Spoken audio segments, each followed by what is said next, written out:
यह audio summary class 12 Hindi के Bihar board के चैप्टर 3 यानी कि पार्ट 3 संपूर्ण क्रांति जिनको लिखे हुए हैं जयप्रकाश नारायण जी के है।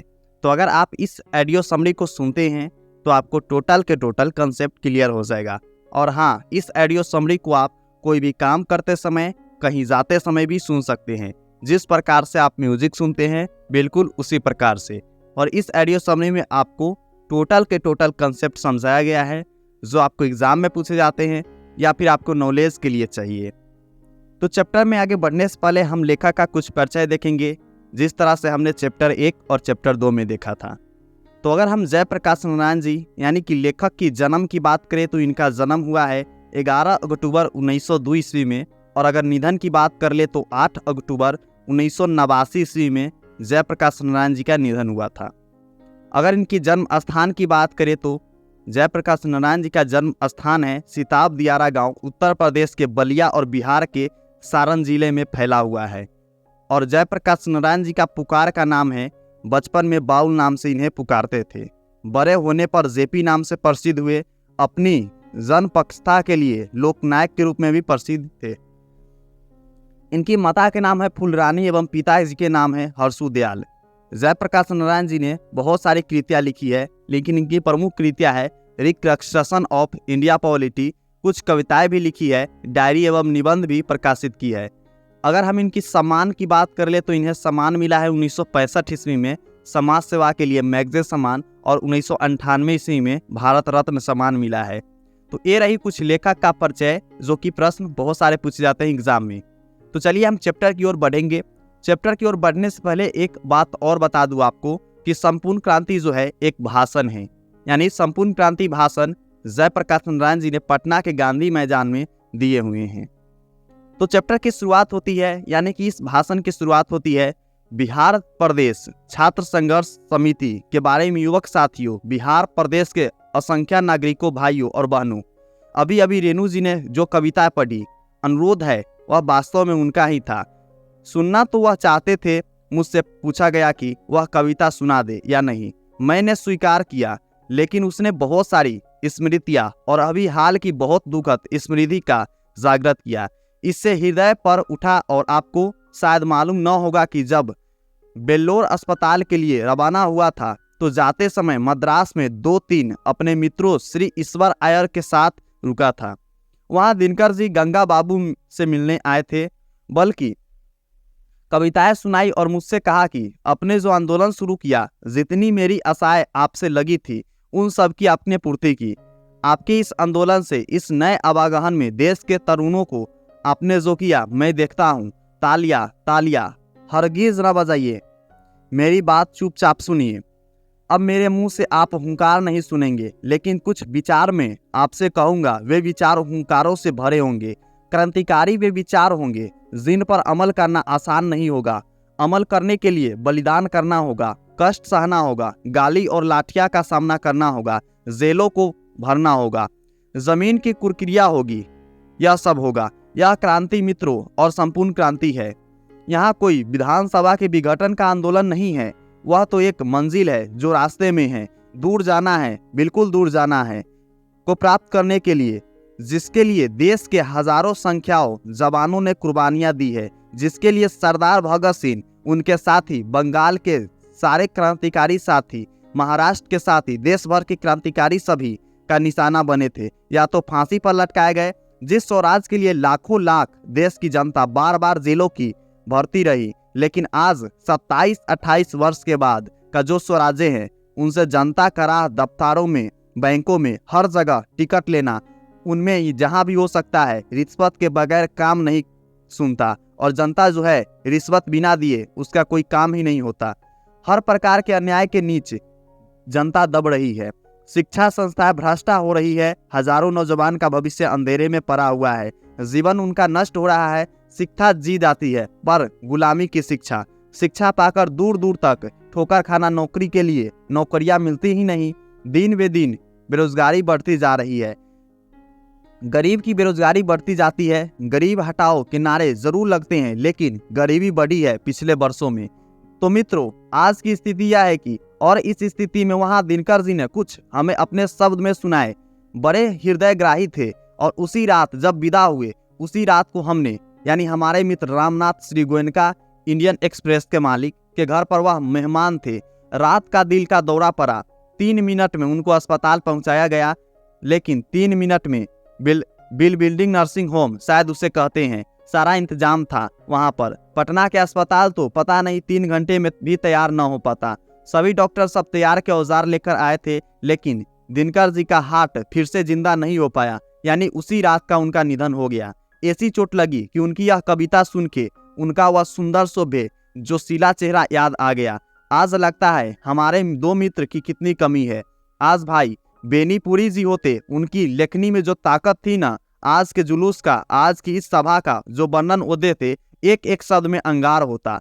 आज दिनकर जी जो कविता लिखते नए भारत के नव निर्माण के लिए, जो देश के युवकों और छात्रों और देश का साधारण व्यक्तियों के नर और नारियों के द्वारा आज से ही हो रहा है, शुरू हो गया है, यानी प्रारंभ हो गया है, वह कविता शायद इस नवीन क्रांति का एक अमर साहित्य बन जाती। लेकिन आज दोनों में ही नहीं, न दिनकर जी रहे और ना ही बेनीपुरी जी। तो मित्रों, ये स्मृतियां जगी है कि इनका भार हृदय पर है। मैं तो थक गया हूँ, लेकिन आज बड़ी भारी जिम्मेवारी हमारे कंधों पर आई है और मैंने इस जिम्मेवारी को अपने तरफ से मांग करके नहीं लाया है। तरुणों से, छात्रों से बराबर कहता रहा हूँ कि जब पहला हमने आह्वान किया था यूथ फॉर डेमोक्रेसी का, लोकतंत्र में युवक का क्या रोल है, यह हमने जो बताया उनसे लिखा था, और उसके बाद बराबर कहता रहा कि संचालन समिति में बहस करता रहा। हम बूढ़े हो गए हैं, हमारी सलाह लीजिए। हम दूसरी पीढ़ी के हो गए हैं, आप नई पीढ़ी के लोग हैं। देश का भविष्य आपके हाथ में है। उत्साह है आपके अंदर, शक्ति है आपके अंदर, जवानी है आपके अंदर। अब आप नेता बनिए, मैं आपको सलाह दूंगा। तो छात्रों ने कहा, जयप्रकाश जी, मार्गदर्शन से कुछ नहीं चलेगा, आपको नेतृत्व करना होगा, यानी नेतृत्व करना पड़ेगा। मैं टालता रहा, लेकिन अंत में बेल्लोर जाते समय मैंने उनके आग्रह को स्वीकार किया। स्वीकार करते समय मैंने अनुभव किया कि अपनी अयोग्यता का और अपने नम्रतापूर्व यह स्वीकार किया कि परंतु छात्र से भी, आप सबसे भी अनुरोध है कि नाम के लिए मुझे नेता नहीं बनना है। मुझे सामने खड़ा करके और कोई डिक्टेट करके पीछे से क्या करना है। जयप्रकाश नारायण जी, तुम्हें तो नेतृत्व को कल मैं छोड़ दूंगा। मैं सबकी सलाह लूंगा, तालियां नहीं, बात सुनिए, बात समझिए, सबकी बात सुनूंगा। छात्रों की बात जितने भी ज्यादा होंगे, जितना भी समय मेरे पास होगा, उनसे बहस करूंगा और समझाऊंगा और अधिक से अधिक उनकी बात को स्वीकार करूंगा। आपकी बात स्वीकार करूंगा, जन संघर्ष स्मृतियों की, लेकिन फैसला मेरा होगा। इस फैसले का उनको मानना होगा और आपको मानना होगा। तब तो इस नेतृत्व का कोई मतलब है, तब तो यह क्रांति सफल हो सकती है। और नहीं तो आपस के झगड़ों में, बहस में, या फिर पता नहीं हम किधर बिखर जाएंगे और क्या नतीजा निकलेगा। बहुत दिनों से सार्वजनिक जीवन में हूँ।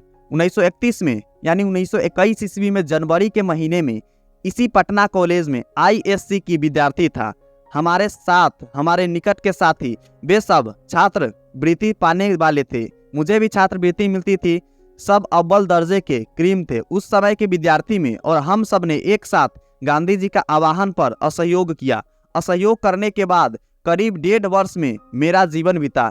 चूंकि मैं साइंस का विद्यार्थी था, तो राजेंद्र बाबू के सचिव या मंत्री या मित्र, जो कहिए माथुराम जी, उनके जमात बाबा फूलदेव सहायत वर्मा थे, उनके पास भेज दिया गया।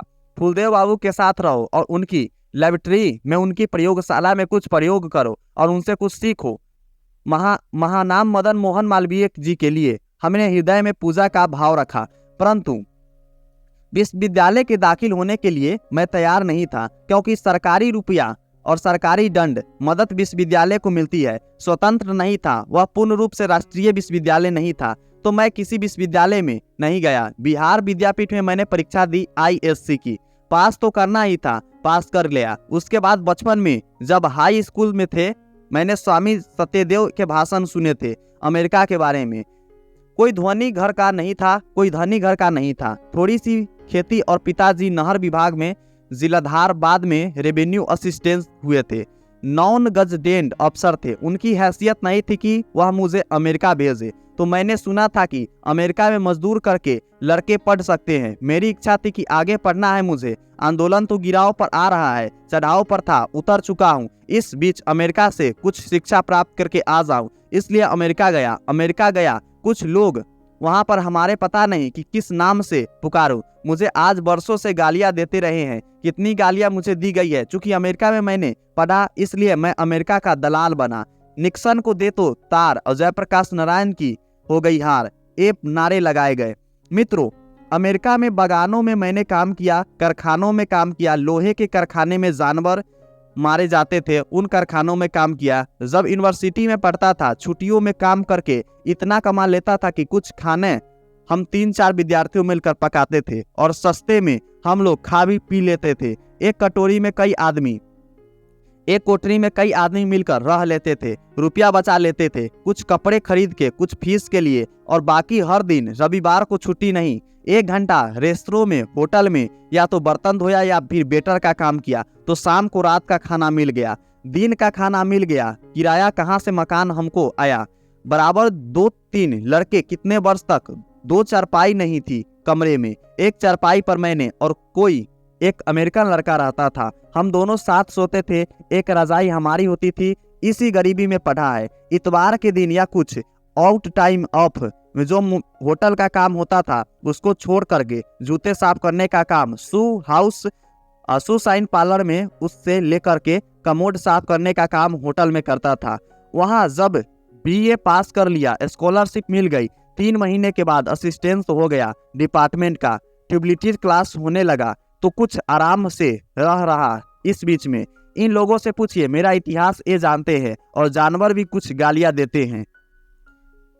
अमेरिका में बिस्किस मैडम मेडिसिन में घोर कम्युनिस्ट था। वह लेनिन का जमाना था, वह टोस्की का जमाना था। 1924 में लेनिन मर गए थे और 1924 में मार्क्सवादी बना था, और धावे के साथ कह सकता था कि उस समय तक के जो मार्क्सवाद के ग्रंथ छपे थे अंग्रेजी में, हम लोगों ने पढ़ डाले थे। रात रात को रोज एक रशियन टेलर था, दर्जी था, उसके यहाँ हमारे क्लास लगते थे, और वहां से जब भारत लौटा घोर कम्युनिस्ट यानी कम्युनिस्ट बनकर लौटा था। लेकिन मैं कांग्रेस में दाखिल हुआ, कम्युनिस्ट पार्टी में क्यों नहीं दाखिल हुआ? मैंने जो लेनिन से सीखा था वह सीखा था कि जो गुलाम देश है वहाँ के जो कम्युनिस्ट है उनको हरगिज वहाँ की आज़ादी की लड़ाई से अपने को अलग नहीं रखना चाहिए। यद्यपि उस लड़ाई का नेतृत्व उसको मार्क्सवादी भाषा में बुजुर्गा क्लास कहते हैं, उस क्लास के साथ में पूंजीपतियों के हाथ में उसका नेतृत्व हो, फिर भी कम्युनिस्ट को अलग नहीं रखना चाहिए, अपने को आइसोलेट नहीं करना चाहिए। पहली बात जो मैंने नोट की आपसे कहने के लिए वह इस सरकार के बारे में है। आज से 3 दिन हुए गफूर साहब मिलने आए थे, वह बहुत प्रेम से मिले। उसके 2-3 के बाद चंद्रशेखर बाबू मिलने आए, बहुत प्रेम से मिले। लेकिन प्रधानमंत्री से लेकर के दीक्षित जी ने नीचे सब लोग मुझे डेमोक्रेसी का सबक सिखाते थे।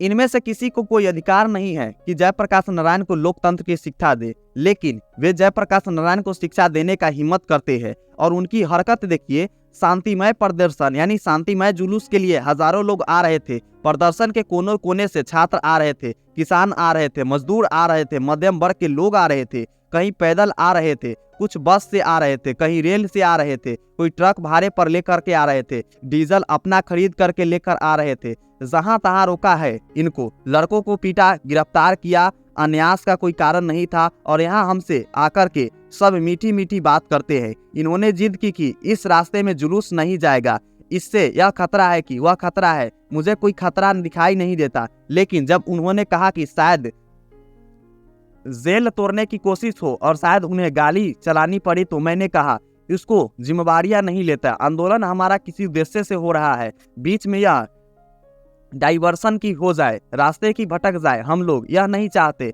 तो चलिए जो आप कहते हैं वही मान लेता हूँ। तो ये बिगड़े भी होंगे छात्र लोग, उधर से जाना था, आप इधर से क्यों गए? हालांकि वे उन लड़कों को ले आए और एक दूसरी बिल्डिंग में खड़ा करके, जो लड़के हमारी छात्र संघर्ष समिति के वहाँ जेल में है, उनको जुलूस दिखाने के लिए ले आए। मैं नहीं जानता कि अंग्रेजी सरकार के ज़माने में भी इस प्रकार का व्यवहार कभी हुआ था। लोग रेलों से उतारे दिए गए, बसों से उतार दिए गए, टिकट था उनका पास, बेटी कट लोग थे, उनको उतार दिया गया था। मुजफ्फरपुर की रिपोर्ट आपने अखबारों में पढ़ी होगी कि सारे डिवीजन में क्या क्या नहीं हुआ है। शर्म नहीं आती इन लोगों को? डेमोक्रेसी की बात करते हैं। लोकतंत्र में, डेमोक्रेसी में जनता को अधिकार नहीं है कि जहां भी चाहे शांतिपूर्वक सभा करे, अपनी चाहे जहां भी चाहे शांतिपूर्वक प्रदर्शन करे। राज्यपाल के यहाँ जाना हुआ तो लाखों की तदाय में आ जाए, असेंबली के सामने जाए, उनको पूरा अधिकार है। हिंसा करे कोई भी तो दूसरे बात है। हमसे मिलने आए पुलिस के एक उच्च अधिकारी ने कहा, बड़े उच्च अधिकारी के कहा नाम लेना यहाँ ठीक नहीं होगा कि मैंने दीक्षित जी के मुंह से सुना कि जयप्रकाश नारायण नहीं होते तो बिहार जल गया होता। जयप्रकाश नारायण के बारे में ऐसा आप सोचते हैं तो जयप्रकाश नारायण के लिए यह सारा क्यों है? तो उनके नेतृत्व में यह प्रदर्शन और यह सभा होने वाली है। क्या लोग को रोकते हैं आप? जनता को घबराते हैं आप? और जनता के आप प्रतिनिधि है, किसकी तरफ से शासन करने बैठे हैं आप? आपकी हिम्मत की लोगों को पटना आने से रोक ले। उनकी राजधानी है, आपकी राजधानी है। यह पुलिस वालों का देश है, यह जनता का देश है। डूब जाना चाहिए इन लोगों को। ऐसी नीचता का व्यवहार, बहुत कठोर शब्द का प्रयोग कर रहा हूं मैं, कठोर शब्द का प्रयोग नहीं करता, लेकिन यह नीचता का व्यवहार है। अगर कोई डेमोक्रेसी का दुश्मन है तो वे लोग दुश्मन है जो जनता के शांतिमय कार्यक्रम में बाधा डालते हैं, उनकी गिरफ्तारी करते हैं, उन पर लाठी चलाते हैं, गालियां चलाते हैं। यह डेमोक्रेसी है, इसे बदलनी चाहिए। जनता जयप्रकाश नारायण छात्र युवक, क्योंकि जो भी आंदोलन इस देश में आ उठेगा उसका नेता युवक रहेगा, छात्र रहेगा, इससे कोई संदेह नहीं हमको। मित्रों, एक बात तो यह कहानी थी। मैं जानता हूं कि डॉक्टर रहमान यहाँ बैठे होंगे तो वे कुछ चिंता में पड़े होंगे कि इस जोर से बोलने का असर मेरे हृदय पर बुरा होगा। मैं भी समझता हूँ। अब जरा अपने को बांध के बोलूंगा। अभी हाल में ही बेल्लोर में था तो हमारे परम मित्र स्नेही उमाशंकर दीक्षित जी पटना आए थे। उन्होंने मेरे संबंध में कुछ अच्छी बातें कही, साथ साथ कई प्रश्न उठाए। मेरे उनका बहुत पुराना संबंध है। 32 से 33 का आंदोलन जो चला था उसमें वह अंडरग्राउंड बम्बई के बम्बई में वह रहते थे, अंडरग्राउंड नेता थे। और सदानंद जी ने जो फ्री प्रेस के मालिक थे उनकी स्थापना की थी। उन्होंने उनको ब्रेन ऑफ बॉम्बे कहा था। मुझे भी कोई बड़ी पदवी दी थी नहीं, पर मैंने अपनी प्रशंसा नहीं करूंगा। उस समय दीक्षित जी हमारा परिचय और हमारी घनिष्ठता मित्रता थी। और अंडरग्राउंड जमाने की जो मित्रता होती है ना, वह ठोस होती है। चाहे हम कहीं रहे वह फिर कहीं रहे, ठोस रहती है। इसके बाद हम एक दूसरे के मित्र आज तक बने नहीं। उसके बाद है कुछ ऐसे मित्र हैं जिनके भाव अच्छे हैं, हमारे पुराने मित्र हैं जो सोशलिस्ट पार्टी में थे या तो जो नहीं थे, चाहते थे कि जयप्रकाश नारायण और इंदिरा जी कुछ मेल मिलाप हो जाए। तो मित्रों, मेरा किसी व्यक्ति से झगड़ा नहीं है, किसी व्यक्ति से झगड़ा नहीं है, चाहे वो इंदिरा हो जी हो या फिर कोई हो। हमें तो नीतियां से झगड़ा है, सिद्धांतों से झगड़ा है, कार्यों से झगड़ा है। जो कार्य गलत होंगे, जो नीति गलत होगी, जो सिद्धांत प्रिंसिपल गलत होंगे, जो पॉलिसी गलत होगी, चाहे वह कोई भी करे, मैं विरोध करूंगा अपनी अकल के मुताबिक। हम लोग उनकी तरह नौजवान थे उस जमाने में, लेकिन यह जरूरत होती है कि हम लोगों की बापू के सामने हम कह सकते थे कि नहीं मानता मैं बापू, यह बात है। और बापू में इतनी महानता थी कि इतनी महानता थी कि बुरा नहीं मानते थे, फिर भी बुलाकर हमें प्रेम से समझाना चाहते थे, समझाते थे। तो उनकी भी आलोचना की मैंने। उस जमाने में तो घोर मार्क्सवादी था, भारत में लोकतंत्रिका समाजवादी बना। किंतु बापू की मृत्यु के बाद कई वर्ष के बाद 1954 में सर्वोदय में आया गया कि बिहार में जवाहरलाल नेहरू जी एक बड़े भाई थे। मैं इनको भाई कहता था, उनका बड़ा स्नेह था हमारे ऊपर। पता नहीं क्यों मुझे वह मानते थे बहुत बड़ी। मैं उनका बड़ा आदर और प्रेम करता था, लेकिन उनकी कटु आलोचना करता था। उनको भी बड़प्पन था।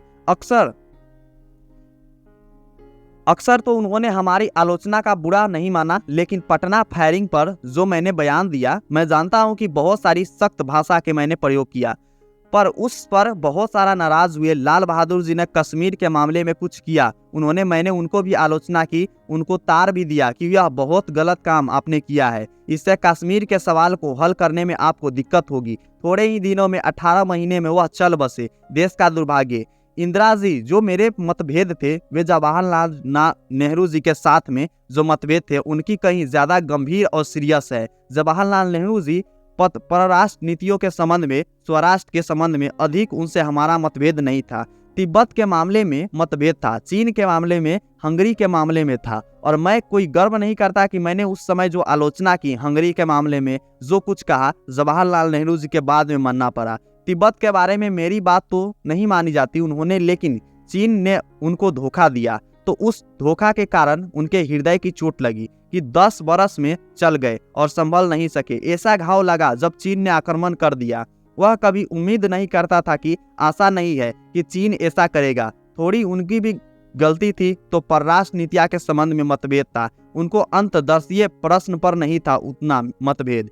अब एक बात ले लीजिए, जिसके चलते बहुत ज़्यादा करप्शन राजनीतिक में है वह क्या है? इलेक्शन का खर्चा, चुनाव का खर्चा, करोड़ों रुपए वे चुनाव में खर्चा करेंगे। एक तरफ गरीबी हटाओ का नारा लगाएंगे, समाजवाद का नारा लगाएंगे, और यह सब रुपया ब्लैक मार्केटिंग लोगों से आप इकट्ठा करेंगे।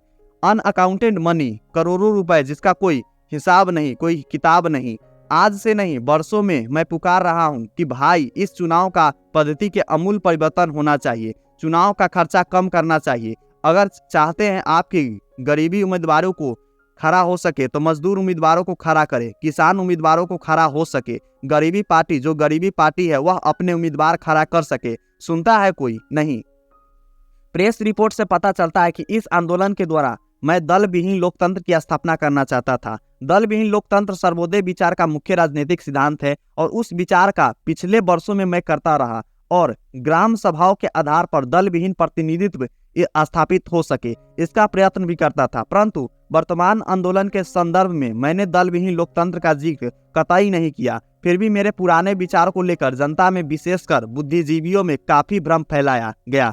केवल अपने कम्युनिस्ट भाइयों के भ्रमण प्रचार की सफाई करने के लिए इतनी भी नहीं कहूंगा कि दल विहीन लोकतंत्र तो मार्क्सवादी था, लेनिनवाद का मूल उद्देश्य में था। यद्यपि वह उद्देश्य दूर का है। मार्क्सवाद के अनुसार समाज जैसे जैसे समाजवाद को बढ़ाता जाएगा वैसे वैसे राज्य स्टेट क्षय होता जाएगा और अंत में एक स्टेटस सोसाइटी कायम होगी। वह समाज आवश्यक ही लोकतंत्रिका होगी, बल्कि उसी समाज में लोकतंत्र का उच्च स्वरूप प्रकट होगा और लोकतंत्र निश्चय ही दल विहीन होगा। जब स्टेटसलिस्ट सोसाइटी शासन मुक्त समाज बनता है तो शायद दल मुक्त होगी। आचार्य है कि कम्युनिस्ट बंधुओं को अपने इस मूल सिद्धांतों का विस्मरण हो गया हो। जहां तक वर्तमान आंदोलन का प्रश्न है, मेरी या अन्य किसी की, छात्रों की, न विपक्षी राजनीतिक दलों की, न सर्वोदय सेवकों की यह कल्पना है कि इससे दल विहीन लोकतंत्र पैदा हो गई। विधानसभा का विघटन हो जाएगा तो 6 महीने या फिर वर्ष भर में फिर चुनाव होंगे, जो वर्तमान कानून का चुनाव प्रणाली के अनुसार होंगे। विधानसभा के विघटन से संभावना तो यही है कि वर्तमान कानून तथा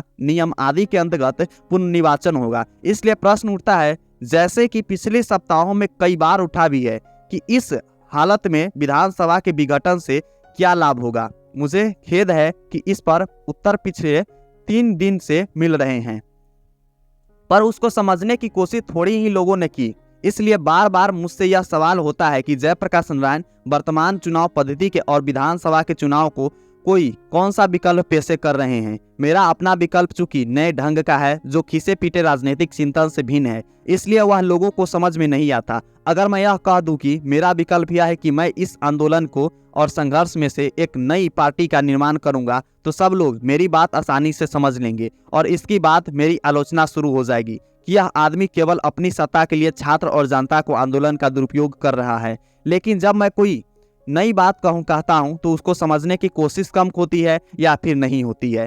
तो क्या मैं कहना या फिर संक्षेप में यह है कि आज की परिस्थितियों में आम जनता को, आम मतदाता को केवल इतना ही अधिक प्राप्त है कि चुनाव में अपना मतदान करे, परंतु मतदान प्रक्रिया न तो स्वच्छ और स्वतंत्र होगी, न उम्मीदवार के चयन में मतदाताओं का हाथ होगा और न चुनाव के बाद अपने प्रतिनिधित्व पर उनका कोई अंकुश ही रहता है। मैं इन दोनों कमियों को दूर करने का प्रयत्न कर रहा हूँ। अपना देश बिछड़ा हुआ है, इसलिए बावजूद इसके कि हमने लोकतंत्र की स्थापना की, विकसित देशों की लोकतंत्रिका समाज में जो प्रतिभाशाली शक्तियों है, यानी परस्पर एक दूसरे को प्रभावित करने वाली पत्र पत्रिकाओं के रोल होते हैं, शिक्षित समुदायों का जो वैचारिक और नैतिक असर होते हैं, इन सारे इंफ्रास्ट्रक्चर को, यानी जनता और शासन के बीच संरचना को यहाँ नितांत अभाव है। ऐसी स्थिति में हमारा लोकतंत्र केवल नाम मात्र का रह जाता है। इस पूरी अंतरिम संरचना का, इंफ्रास्ट्रक्चर का निर्माण तो एक दिन नहीं हो सकता, परंतु इसके अभाव में आम जनता का, मतदाता को सिवा कोई भी नहीं पाठ अदा कर सकता है,